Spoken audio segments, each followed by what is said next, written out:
Kathy McConnell from Smarketing You for Smarketing Connect. And today I want to talk to you a little bit about blog posts. So, are you writing a blog for your business or for your services and your products?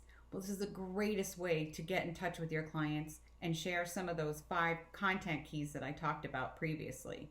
So you can talk about your promotion, you can talk about your education, you can talk about inspiration, information, and a little connection between you and your clients.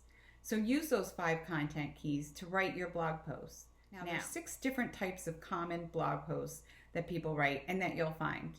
The first one is the how-to post. This is an easy post to write, and you can go to HubSpot and they offer these 6 content templates for free. HubSpot.com is a great resource for how to write blog posts. The next one is a list-based post. So you can talk about, say, the top 10 reasons why you need to write a blog post for your website. And then the what is post.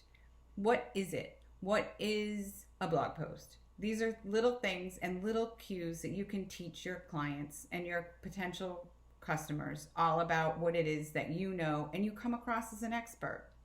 The next is the pillar page post. This engages your clients most and gets them to understand best about what it is that you're offering.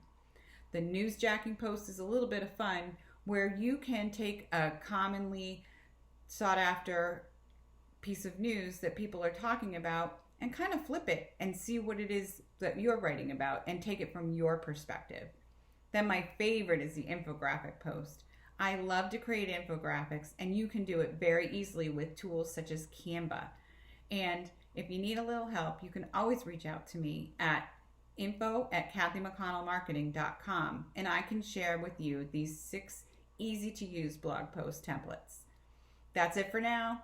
Thanks for watching. This is Kathy McConnell from Smarketing You for Smarketing Connect.